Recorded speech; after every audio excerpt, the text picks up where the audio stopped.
le cadre de la nouvelle émission Le temps des sucres, on commence avec la partie 1. L'émission va être filmée en 3 parties. L'entaillage, le ramassage de l'eau et ensuite le bouillage. Le bouillage. Le bouillage. Mon mari, Daniel Lalonde, va nous montrer tout le processus de comment faire du fameux sirop d'érable, ce petit liquide d'or québécois. Donc, Dan. Et bonjour. Allô? Comment ça va? Ça va bien. Fait que ici, ça, c'est votre érablière familiale, l'érablière Lalonde. Oui. C'est au privé. Donc, c'est pas commercial. Vous vendez pas de sirop d'érable, c'est seulement pour... Des amis, puis familial, on en donne à notre famille. Puis, L'entourage, les C'est amis, c'est ça. Donc, c'est ça. Tu vas nous montrer aujourd'hui comment, premièrement, comment le processus commence. le processus, puis on marche les lignes, puis on entaille, puis on répare, puis c'est quand même une job. Tu vas tout me montrer ça, mon chéri. Yes, madame. Parfait, merci.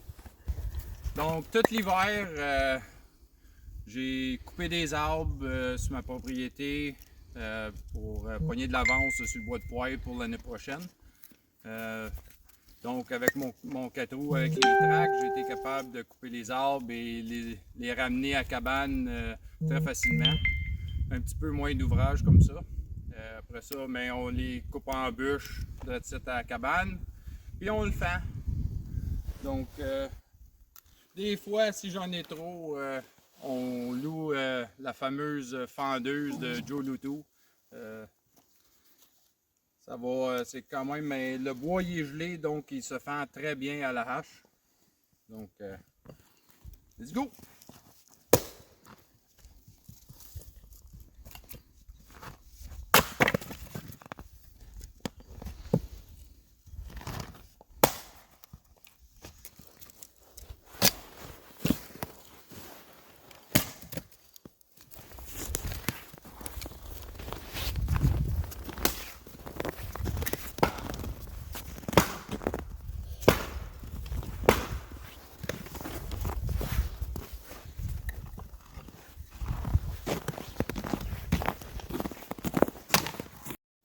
C'est quoi t'amènes là, en haut? Ben, j'ai déjà de l'équipement en haut, puis ma drill, puis donc là, je suis juste descendu pour te rejoindre. Viens m'accueillir. Oui. Donc là, on va monter. J'ai mon marteau, mes snips. Ça, c'est pour attacher ma grosse ligne. La tailleter, là, il y a une coupe de spots, là, il faudrait que j'en mette un petit peu plus tight. Là, go. Go. Donc maintenant, ici, tu vois, j'ai ma grosse ligne. C'est une ligne de 1 pouce, je crois. Puis des petites lignes 5-16. Ça ici, c'est un nouveau système de quelques années. Puis j'ai pas besoin de ramasser des chaudières.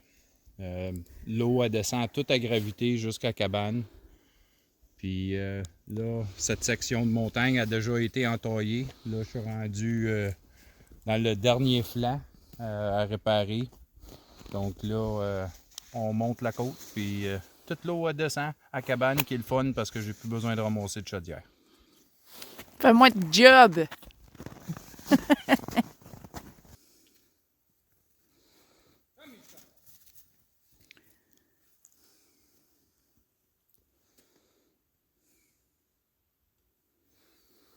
Mishka!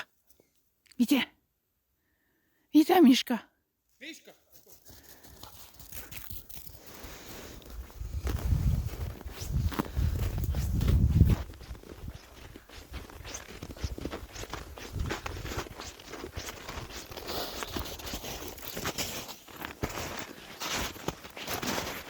Donc, comme vous pouvez voir, ça c'est ma ligne. Excusez, c'est 3/4 de pouce. Tantôt j'ai dit 1 pouce, c'est une 3/4 de pouce. J'ai des lignes 5-16. Donc, mes entailles, caler un petit peu. Les entailles sont pognés après l'arbre. L'eau elle descend à gravité dans ma ligne de 3/4 de pouce. Puis ça descend jusqu'à la cabane. Il fait un petit peu plus froid aujourd'hui, donc j'ai entaillé la semaine passée. Il y a eu un petit peu d'eau qui est descendue. Ça a coulé un petit peu. Ça a gelé. Ça a gelé dans les lignes. Donc, mais il commence à faire d'un plus. Ça va dégeler, puis l'eau va descendre jusqu'à la cabane. Bon, comme vous pouvez voir ici, il y a eu un arbre qui a tombé, il a cassé, probablement à cause du vent, puis qui était peut-être commencé à être pourri. Donc là, ça a brisé ma ligne. Donc là, il va falloir réparer ça. Et puis plus tard, aujourd'hui, je vais réparer la grosse ligne. Puis demain, je vais revenir, puis je vais réparer toutes les petites lignes. Pour faire sûr qu'on a la bonne pente. Pour faire sûr que l'eau descend par gravité jusqu'à la cabane.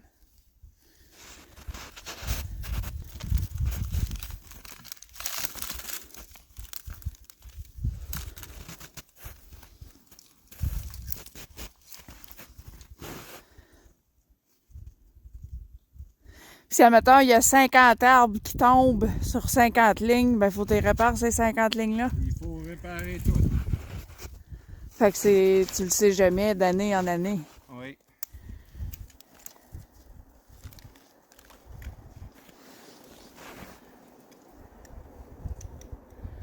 Tu prends tes pinces, snip.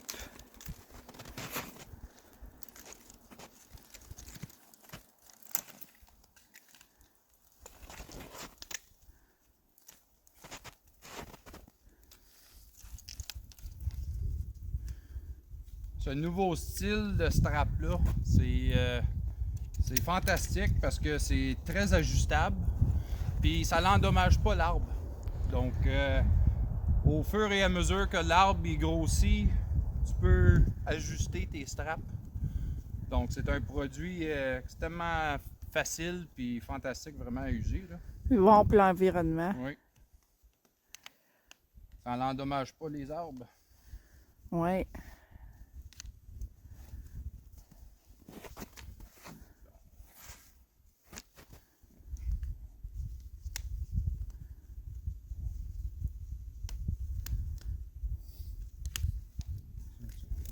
Ici.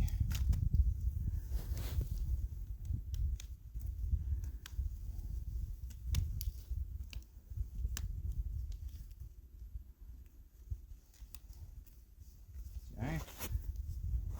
Donc là, par la suite, mais après ça, je peux réparer les 5/16 puis on va être en business.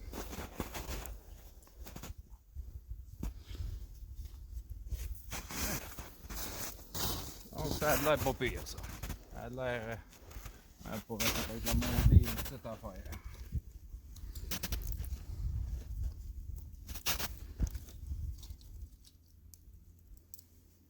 Donc à peu près là. Ça a l'air pas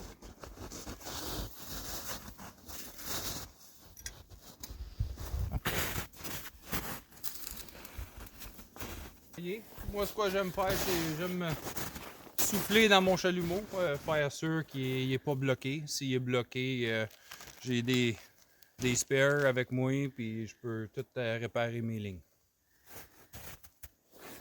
Donc, il est débloqué. Donc, suffit qu'on ait tout à gravité. Il faut faire sûr que tous nos chalumeaux, nos hoses, tout faire sûr que c'est en pente. Donc, comme ça, l'eau n'aurait pas de trouble ou rester pris dans des lignes.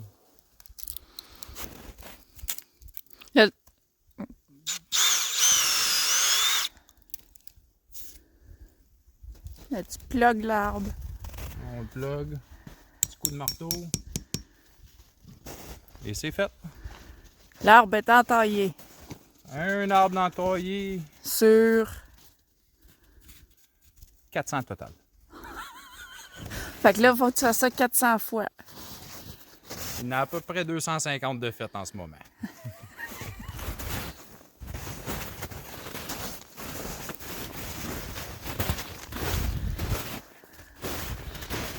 Faut aimer ça. Hein? Ah oui. Faut vraiment aimer faire ça. C'est une passion. C'est une vocation. C'est aussi un temps plat de l'année. Quand Ouais. il y a le dégel, puis ça donne de la bonne exercice. Marchant en raquette, on est choyé aujourd'hui. Il a mouillé, la neige a baissé, a pacté, puis là, il a fait frette. Donc, on marche à la croûte. Très, très, très plaisant. Même pas de raquette. Oh, les grosses pinces. Donc, les outils spéciaux pour la tubelure. Ma ligne ici, mon chalumeau, c'est bloqué. Donc, je vais le changer. J'en ai des spares que j'emmène avec moi. Montre-moi comment on fait ça. Donc, on ouvre nos pinces. On va s'agrafer sa ligne, chaque côté du chalumeau. On clip. Il y a même un couteau qui commence à être magané un peu, là, mais il marche encore. Donc, je coupe un bord de la ligne. Je prends mes autres pinces. Mon autre couteau. On enlève le chalumeau.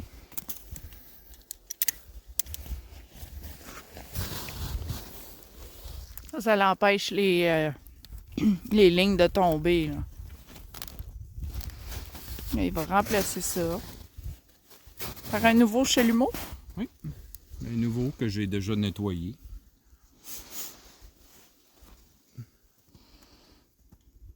Donc là, on l'installe.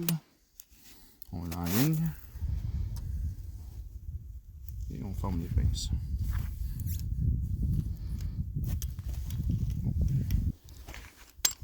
Et voilà. Et c'est fait. Donc là, ma ligne est réparée. Et là, tu peux comme plugger l'arbre. On va l'entailler. L'entailler. Plugger l'arbre. On va entailler l'arbre et non plugger. Ça, je devrais le savoir par hasard. Après tant d'années. Mais non. Et là, tu vas faire un trou avec ta drill. Oui. Puis la bite, là. Ça, c'est des bits spéciales. Ouais. Donc, C'est dispendieux, ces bits-là. oui, C'est des sont, bits exprès pour entailler l'arbre. oui. Puis eux, quand tu drilles toutes les shavings comme de bois, ça reste pris dedans. Donc, quand tu perces, ça fait un beau trou qui est propre et avec pas de brindilles. Donc, on va zoomer sur... c'est où tu l'entailles? On va l'entailler de ici. Un instant. OK? Oui. Donc, comme vous pouvez voir, le trou est propre, Et là, plonk. prêt à mettre le chalumeau. Fait que quand la sève elle coule, ben... Toc, toc. Et voilà. Voilà. De excellents produits. La compagnie CDL, la compagnie Lapierre font des excellents produits pour les érablières.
Donc ici, on est rendu au bout de la ligne.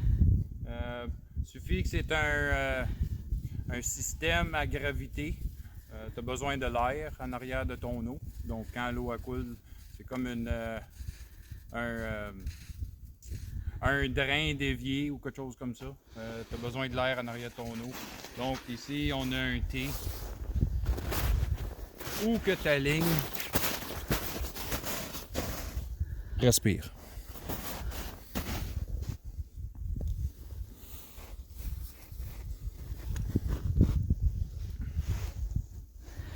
Un T. Un T. Allô?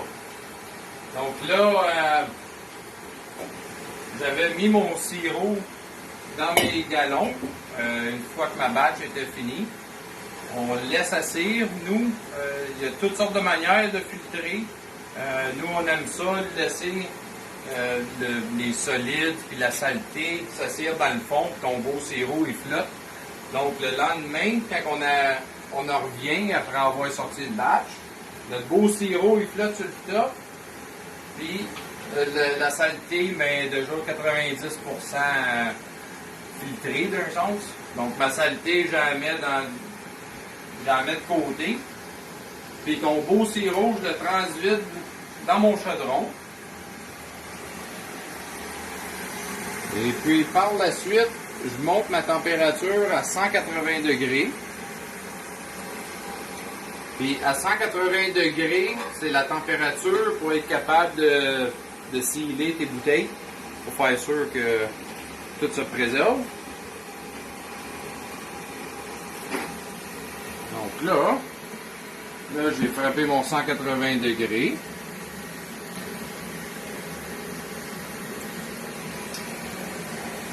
Donc là, on va filtrer notre beau sirop.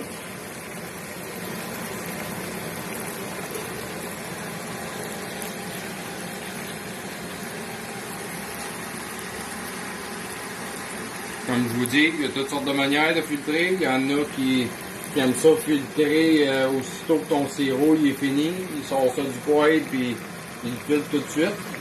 Moi, j'aime ça enlever le 3/4 de ma saleté avant. La sludge.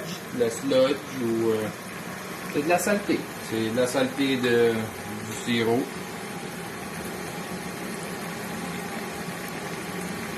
Moi, j'aime ça l'enlever. Je trouve que ça filtre mieux.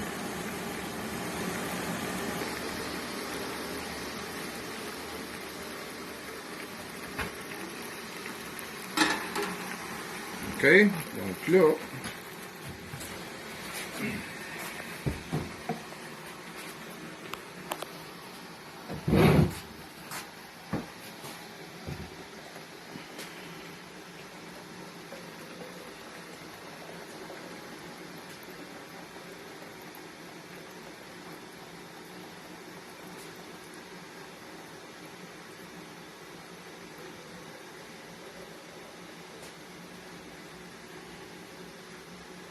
Remplis la petite bouteille.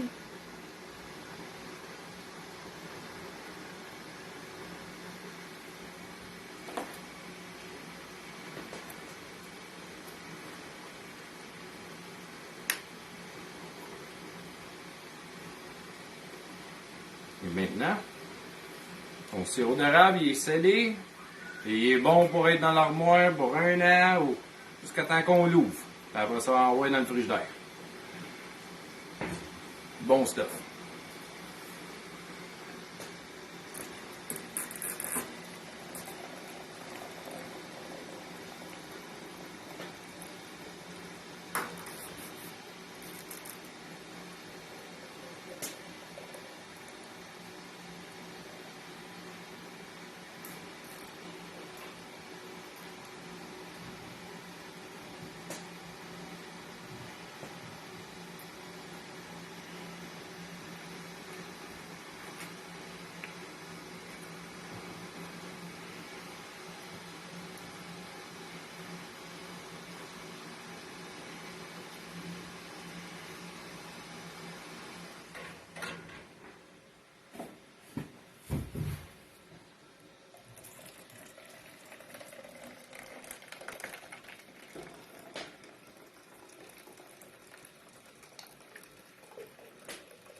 Bonjour.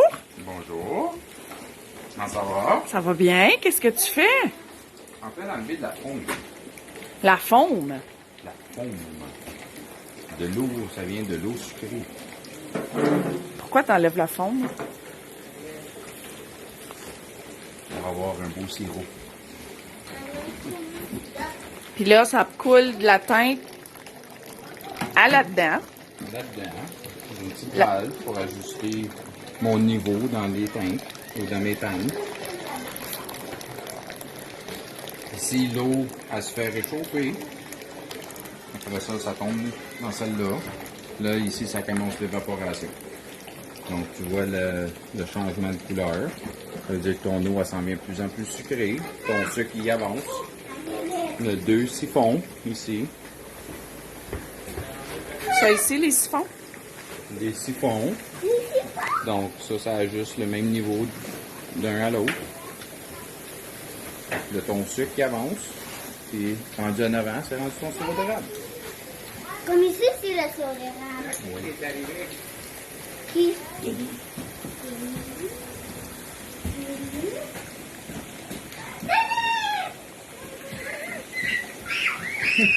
Faut que vous mettez du poêle dans le bois aux 14 minutes. Pour 14 minutes, 12-14 minutes, pour garder La une chaleur. constante. Mais ça, c'est là-dedans. Les gars sont partis là pas. Yes, not. Avec des cocos de pâte en plus.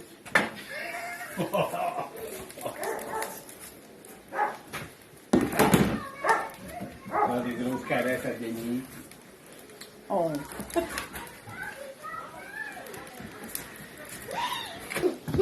Là, tu fais un test. On va faire un test, voir s'il est prêt. Je check Tu ça. protèges. Il flotte pas. Un os? Puis un. Quand ça flotte, Quand ça flotte, là, je check mon sucre. ah, ok. Il y a la feuille. Je check madame.